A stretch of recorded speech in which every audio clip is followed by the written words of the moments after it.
Oui, mbote valandi bande konabiso ya SR Kishima TV zabonga wabino kushitani ya tiampata. Donc voilà, na yelelo kobeta mali solo muke atino esengeli po itali makambo équipe nationale na biso pamba te tosila kopola na match oto betaki totikoleka contre Sénégal. Tozoyoka makambo ekomo bima ebele ya ba misusu eza des sabres, ba misusu eza trahison.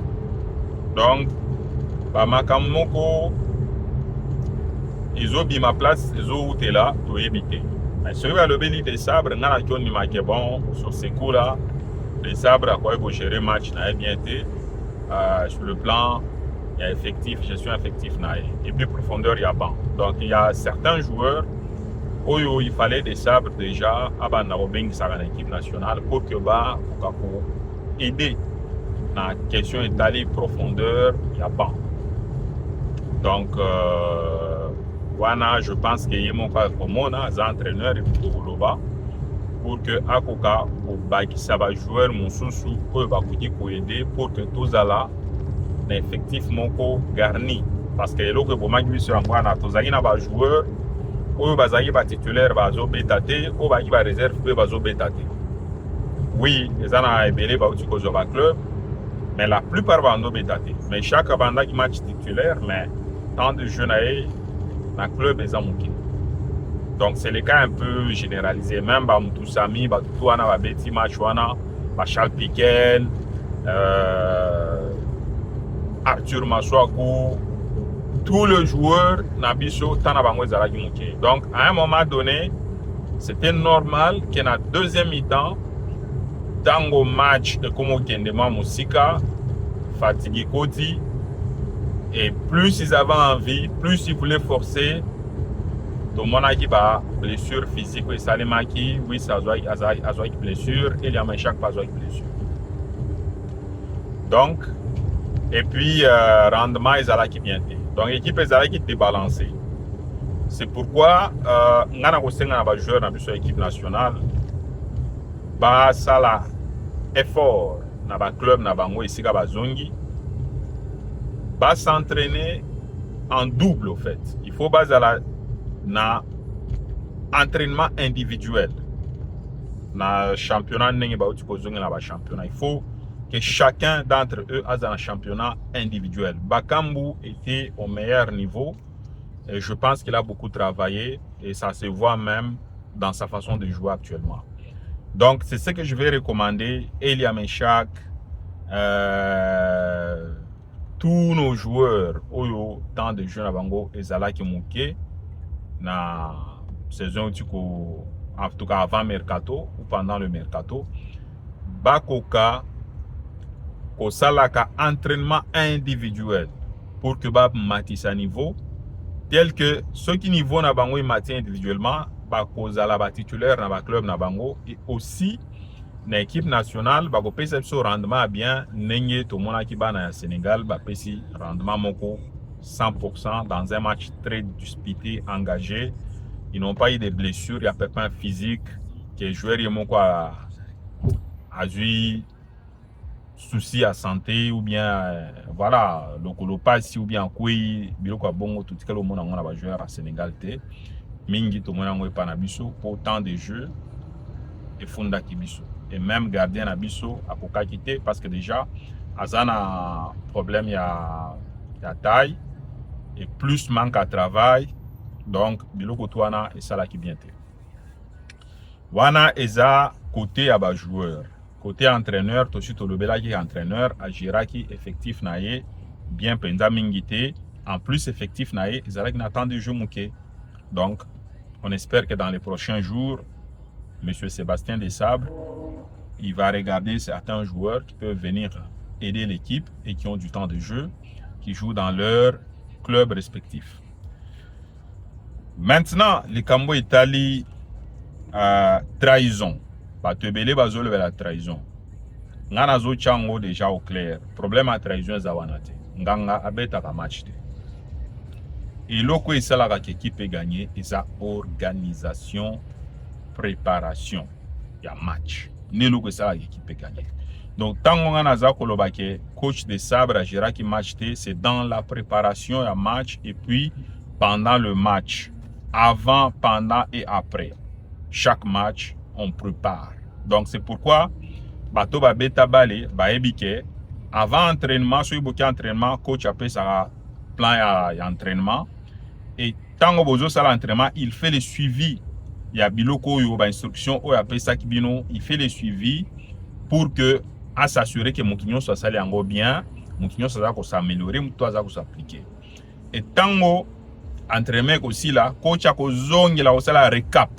Récap wana, c'est-à-dire récapitulation à zongeli point par point où est marché qui, où est tambola qui bien, où est tambola qui m'a bé dans l'entraînement, à échanger na ba joueur, à tourner bango pe ba vie na bango et lo kwane prépara ka ba joueur tango ba koya na entraînement mususu base à la prêt ba ebi to suka ki wapi to komi wapi nenge moko pe na ba match avant match eza na préparation pendant match coach azako ajuster azako kocha ba dispositif oyo kosala ke équipe eza la solide et gagner les matchs. Après match coach faza sur un discours oyo et kosunga pour que ba joueur tango ba kozonga pona neti tozana équipe nationale la rassemblement mususu ba déjà tosuka ki wapi tozo kende wapi. Ça c'est un travail il peut faire même à travers ba communication ba téléphone lelo to komi na ba vidéoconférence et tout ce joueur là ba beta kana ba mboka oyo bazana accès facile na internet pour na kosala vidéoconférence na entraîneur là. S'il peut pas le faire après les matchs parce que désolation ba émotion ezana nomiki. Donc sikoyo baningo bazolo bake équipe nationale et poli pour la trahison parce que na kotanga kombo to se voilete bato basala kisi ya équipe nationale bapesaki bango nyonso mbongo te bazwaki bango nyonso te po basala kisi ya équipe nationale yango wana bao bazwaki mbongo te basiliki basaliki équipe epona. Ça c'est faux. Bokoki ko tia destin équipe nationale à kisi te. Pour ceux qui zalaka kisi mbele ba équipe mususu ebele na Kinshasa on ezwa pe ba Coupe d'Afrique. Ba équipe ezwa ba Coupe d'Afrique ta. Imana beti combien d'années nano astikala ko se qualifier en phase de groupe ya Champions League te. Et logo ebo makani neza préparation, eza calendrier championnat na biso. Dans les temps c'était ça parce que équipe ezoko ta na compétition championnat nano ebandite ba koti na compétition africaine. Comment ozolinga ke batwana ba kende ko beta ba match ba se qualifier ba kende ko zo coupe. Ça ne marche pas. Donc eza préparation. Eza préparation. Na zoka pe batum so non biso ba laquelle biso ke to kende coupe du monde te. C'est faux. C'est faux. Nous tous se préparer bien pour la Coupe du Monde. On est en train, on a envie, tous les gens moyens, tous volonté à la Coupe du Monde des alliés, que ce soit dans la population, que ce soit dans les dirigeants. Mais c'est ça, c'est un début. Tobandi Kotonga, Tobandaki depuis Bengue, Benga Bundi, Asuka Kesika Sukelaki, coach Florent. Et puis Hector Couperae a Bunda Sukipe Sikasukaki, Lelo de Sabraza au Bunda. Donc, c'est ça. Tokoki Kosala 3, 4, 5 tentatives. Et à chaque tentative, ils vont permettre de s'améliorer pour que Tango Tozonga, Tokoka ko franchir Kapwana. Et si tu franchir Kapwana, il faut tout se maintenir pour te mettre à chaque fois Coupe du Monde. Nenye komi Cameroun azo tanga 9 Coupes du Monde. Donc, c'est-à-dire que bah, comme habitué. Ceux qui vont rater, c'est qu'il y a un problème. Mais chez Bisso, dans une phase, il faut tout préparer pour que tout koma na Coupe du Monde. Donc, eza makamba bato akisite. Bato akisi ba ko empêcher équipe de Coupe du Monde te, eza nde ba moyen. Mazembe a gagné la Coupe d'Afrique. Pourquoi? Parce que Tchaki ba moyen. Vita Club a qui beta la finale à Champions League. Pourquoi? Parce que a Tchaki ba moyen. Pourtant on ba moyen zala quitter Liboso na Vita Club. Avant président Missia avec club a se qualifié dans la phase de groupe T. Maintenant le président Missia avec club a comment se qualifié dans la phase de groupe. Avec club a comment beta ba groupe. et V Club a commis kokende ko beta finale ya Champions League parce que président Messi a chaque organisation, a chaque structure. Et dans la structure wana, il a fait un projet dans la continuité. Tout le monde a gagné V Club, a joué comme footama, makambu et s'amélioraki. Donc tokoki ko pesa mingi mayele na kisite. Lelo tozomona manyema union. Manyema union toyebaki yango mingi te. Lelo manyema union et comment se qualifier et comment kende beta en phase de groupe. Et voilà, parce que il y a une organisation. Donc il faut de to compter na organisation. Makambo yo ya ba mythe wana ba to ba ke non baloba ke to ko gagnaka jamais Coupe du Monde. To kenda jamais Coupe du Monde, bien to gagnaka jamais Coupe d'Afrique des Nations parce que Coupe ya Moseka et salaka mobulu ba tout ça. Oui, il okane zalaka mabe, mais cela ne veut pas dire que to koti ko kende ko gagner Coupe du Monde te. Ouais, en fait, Coupe d'Afrique te. Donc, exact question organisation. Et puis ceux qui botali bien Congo na biso. À chaque fois ceux qui compétition bandi sika biso to organiser na mois avance. Tant on va misusu bazana qui dit ba au moins to gagner. Mais tant on va fongoli misu ba organisation comme ba pays union sur Afrique. La plupart des a bien organisé qui biso. Tant on va chaka sérieux au moins va comment gagner biso to gagner le sous. Na CHAN, quand on avait des clubs sérieux, Mazembe avec club, to gagner qui ba CHAN. Parce que on avait deux clubs piliers phares ya Congo où ils étaient bien structurés et puis bah joueurs na bango bando beta na ba niveau bien, on a gagné ba CHAN.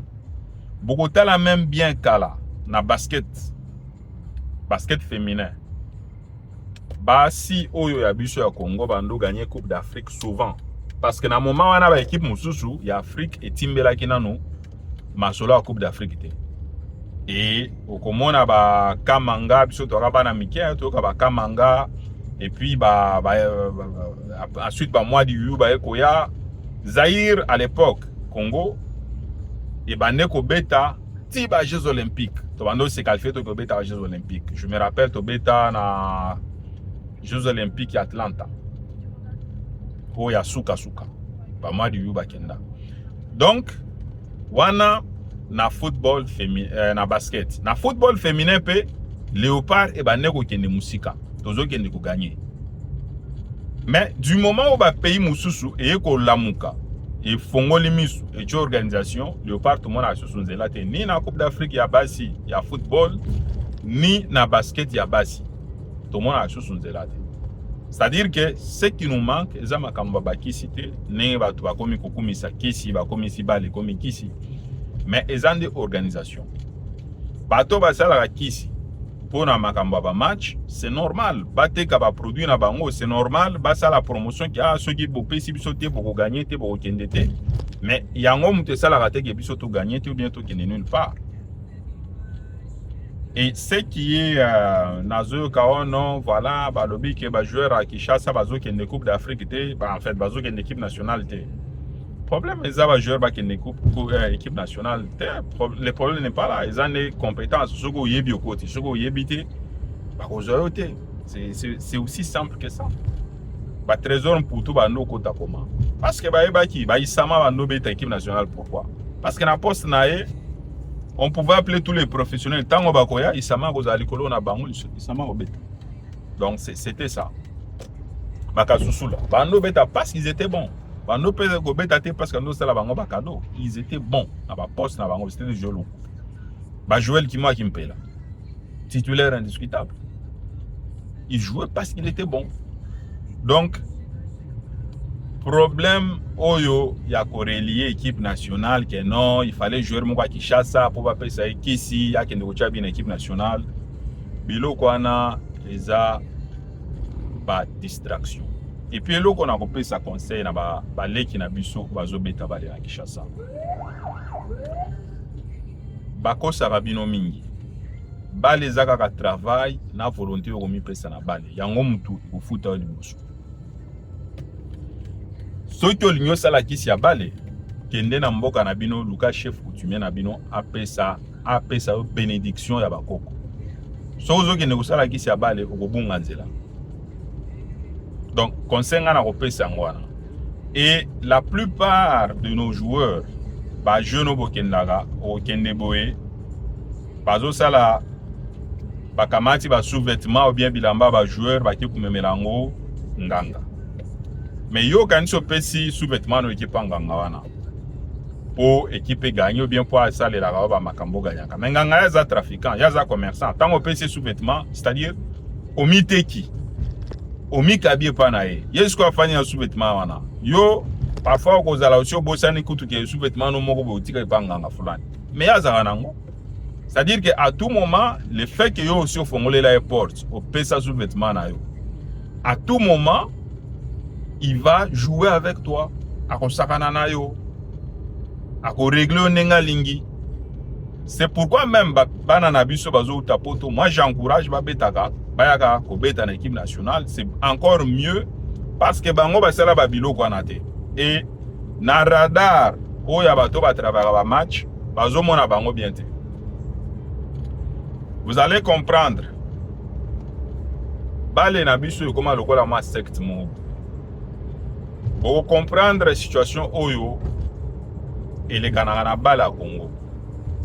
Ba joueur nyonso ba beta na Kinshasa, ba kombo na bango biloko na bango et kende pa bangaka. La plupart joueurs nyonso asala kombo na Kinshasa, c'est ça. Siko soki championnat avant e banda, batinda ba kombo ki pa nganga kotala ba o bazokota na système na e, ba mwana akopesa po ba beta na équipe. Ba oyo kombo bimi na système nganga te, ba o bazokota na makamnete la mystique na été à la bango parce qu'il peut pas travailler avec eux. Bango makila na bango zo cadrer na qui c'est équipe. C'est comme ça pour moi na joueur mususu za makasi abeta très bien. Mais comme aza muto akisité olimbisa na za na nzela na tumsa. Comme joueur on aza muto akisité okomona ayaka ba entraînement sala ba entraînement abeta raté. Parfois on peut même condamner que non entraîneur wana lingaka ete eza entraîneur te eza nde kisi bakende kosala esali ke yo babimisi komone kuna ke ya kobetaka te mais mutu pa koyebiso aza te okomona nga obetaka te ozobaye ti esili pe bongo bao bakomona ngo ebimi na kisi bango wana mutu bazobeta. Et ces joueurs là okomona bazokamata ndenge balobaka biloko nzoto na bango soit elamba soit eloko moko boye batindela ngonganga. Alors tango ba biloko wana eke bapesi nganga komo régler bino ozali tango mosusu ozobeta na équipe fulani mais ata soko changer équipe oke na équipe mosusu ou bien oke na poto mais eloko no etikala epa nganga wana ki ko régler yo kaka parce que il te tient. Mais bano bautaka poto loba kaka soki staff technique eza na bato oyo baza ko espionner bayibaka biloko bana na biso bazokende kotika ngo na babisika wana mais na limité. Donc c'est un peu ça. Ba joueur na biso baza ko se bloquer ba carrière na bango marque wana. Et soki baké na poto ba komo gagner ba komi esika ba gagner mbongo ebele ben nganga komo réclamer pe ebele nganga beta ba balete toyoka ba nganga bazo réclamer ba $300,000 ma beta ba balete. Alors, tant que joueur a commencé passer à zomona na poto kuna ba entraînement ba exigence ya bale ba stress. Akolo ba memuto zo sala musala te parce que wana joueur so comme poto à comprendre sans sa musala. Alors ba memuto zo sala musala te na pese mbongo pourquoi? Na minute wana obosani ke ye azana kaleson na yo opesa ye tant mususu tango za na équipe moko pour changer ba équipe mais kaleson na yo izalaka kuna na komona na biloko na yo. Ako régler yo parce que au PC déjà accès au mono qui n'est na poto carré comme mayuya ah pas joueur congolais ba kota ba club minene. Ça peut être ça aussi dans le but que ça yango mais faites attention balé les amusala nano bo privilégier musala so iba yena ba ki équipe basali ki équipe mais so iba ki équipe comme senga ba bien personnel qui ope sa kaleson na yo ope sa manzaka ope sa soki suki ope sa soyi non biloko wana boko sala ngo te quoi faut bosala très attention Donc c'est ça. Makambo yo keo de sabre azoboya ba staff mususu ba kota na équipe mais staff de sabre ba nommé manager. Et puis il faut des sabres ngana pesi raison na bato ba signer contrat na 2029 parce qu'il faut dans un programme. Biso to na programme te. Et ce problème là il y a ko changer ba entraîneur et ça bien te. De sabre faut passer programme, il apprend. A sali ba bêtise par erreur, to polygone Sénégal, mais il apprend. Il faut que à continuer ti contrat négocié là. Tout le monde a nos projets oyo toza na ngonaye côté comme mabiso. Il a ses limites mais il apprend. C'est ça, expérience oyo ya Zulelo, il a appris de ça. Ceux qui to tikaka ibenga zo expérience, peut-être to se qualifier en la coupe 1, une des coupes du monde. Peut-être il y a Qatar, peut-être oyo. Mais tolongo là on a tout chamboulé, des sabres, tout ce qu'il a été, il fait du bon boulot. Mais Tokobanda continue à critiquer pour s'améliorer, pour tous en pour cette équipe n'a pas gagné. Donc, Makambo comme tu as des sabres à l'igno, staff, il y a boité. Non, des sabres à un manager. Et puis, bino ba Congolais, biso ba Congolais, faut te ba kelo komoko. Ceux qui mutaye biso vérité, ils ont été manqué au respect. Culture wana, ils ont culture ya freinage, ou freinage ba Congolais. Okomona mutu. Lokola ngana za mukolo oyo aza leki soki leki abisinga eloko ona sali ke za bien te abisinga ouvertement vérité c'est ka manquer nga respect wana eza moi kozanga maele vous comprenez parce que muto azana maele il va pas considérer ça comme un manque de respect ba ebisho likamu ndenge zali tu es fautif ce n'est pas l'âge qui fait que muto ko s'excuser te soki sali erreur na leki mais dit excuse-moi, oui, effectivement, vous avez raison. Ou bien, façon, aux hommes, merci, Nathalie. Ou bien, merci, na remarque, ça passe.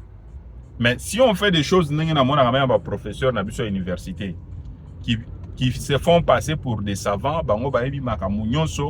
question étudiants posées à la réponse. Non, en Amérique du Nord. Biso toi qui n'a pas université, poser question à professeur, ceux qui ont habité, ceux qui n'ont pas habité, je vais chercher aussi. Mais na Congo, ngana ista, ngana mwana ista, na mouche tout même. Donc, toi na prof na biso mo ando pesa biso cours à chaleur. Prof na so kunya tie question, les olingo comprendre. Ceux qui n'ont pas eu réponse, c'est une question de couloir. Donc, luka na couloir. Poser question mais beaucoup t'en as jamais un prof na corridor ou bien dans couloir pour poser question à répondre, tu vois, c'est-à-dire que humilité wana ya kolba awa to iba kiti awa parce que tango oza konima ke likambo yo na kina information oyo te sikawa boye ba fongolinga likambo na kana na iba kiti en ce moment nande okomo uyeba okomo koma pe maele c'est ça. Ceux qui ont bloqué dans l'âge, ça m'a été. Et puis les gens, on est à capsule mususu na koya nango. Mais pour na lelo, na linga juste ko lobela makambo ezotala, makambo kisi, makambo trahison, l'équipe nationale, on est à la rumeur. Il faut tout lukato préparer équipe nabiso. Ceux qui ont kende mo coupe du monde, tant mieux. Ceux qui ont keité, on prépare. C'est très bien ceux qui ont un barrage ou bien ceux qui se qualifiés directement en Coupe du Monde, si bien que la chance est commis 10%. Mais pour nous se qualifier en tant que premier groupe, mais ceux qui ont un barrage, vous allez très bien parce que le barrage et comme ma équipe nabiso et que vous allez un match moko officiel, il y a ma case tout bêta en même temps un match et que debiso pour la préparation en Coupe d'Afrique des Nations na Maroc, en décembre. Donc tous à la mobiliser, tous continuer à travailler, tous continuer à s'améliorer, tous continuer à faire des remarques où yo écoute que son équipe n'a pas pu kende liboso. Les sabres botika sala musala nae. Ba oya konome ba oya kolongola, il y a pas de problème, yende manager. C'est pourquoi ba tché coach, entraîneur, manager. Un manager, c'est-à-dire il établit les besoins de l'équipe, que ce soit en personnel, en dispositif ou bien voilà sur tous les aspects il a cette gestion là, il sait juger et apprécier ce qui est nécessaire à cette équipe là. donc aza obligé kozwa ndenge benga zwaka bato ebele mpona kosunga mutu nyonso azwa kwanga te. Mais quand on veut la qualité, parfois il faut réduire l'effectif, il faut choisir batoyo baza koya na port na équipe nationale. Et non pas mutu aya zo lobaka et puis bo PC place parce qu'à beta la balité. Donc il y a des équipes bato à beta balé qui entraîner ba équipe ou bien ba se former, ba la chance na bango, ba ko taper na staff. Donc c'est ça. Lelo eza des sabres mutu azawana. Tout tikele na nous temps, tout pesa etant ça la musala nenga eko sala. Contrat na kendeti na suka tout le monde a programme na e. Et de l'autre côté gouvernement na biso et ça la paix effort ministère ya sport et ça la effort pour que tous à na gazon moko ou eko sala te ke ba joueur na biso ba ko zoka na terrain na biso. Et je pense que ça c'est très faisable pour un pays comme le Congo. Le Stade des Martyrs mérite un gazon moderne, pas forcément synthétique. On peut acheter du gazon et puis tout ça dans le Stade des Martyrs on a gazon moderne.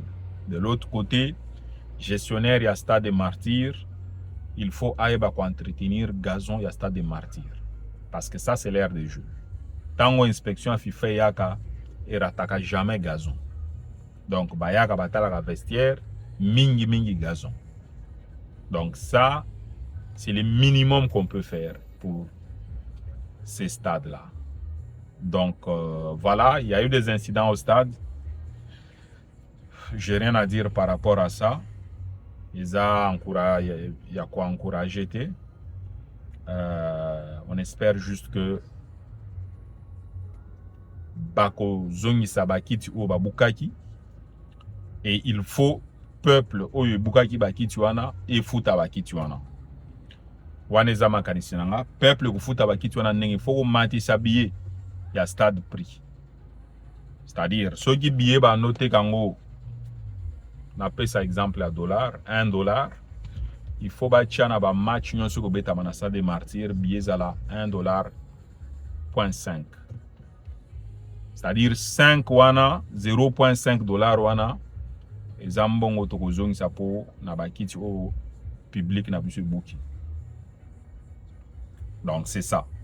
Tokoki ko baby ça va bien à bisoter. Donc tant que baby il faut biso mon to futango. Donc il y a possibilité de récupérer cet argent dans sens wana, mais quand on récupère c'est justement parce que on répare les stades. Ou bien so yimbongo ko bimana budget à l'état pour ba ko bongisa stade, mais il faut mbongo ane zonga na budget à l'état, il faut ba matisa prix à billet pour que population chaque fois eko bukaka prix à billet ko mataka. Et ça va filtrer batoyo au fur et à mesure bato ba bukaka ba na uzanga moko kota na stade et puis voilà, il y aura des gens disciplinés et plus il y aura des gens disciplinés, plus mutu aille na stade a uzana soni a buka.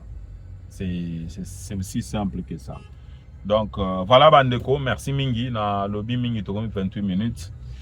Na zaga na nzela awa embouteillage ezali tozo poussa na muke et pas y bozali so y bosepeli na maloba ya coach na bino Daniel bien pata bosali kaka boye et puis bokaboli yango tozala liboke tozala mobondo ndenge balobaka na Kinshasa na kina ne bana kina balobaka et puis voilà tokutana susu na capsule susu. Merci beaucoup et pas na bino bye.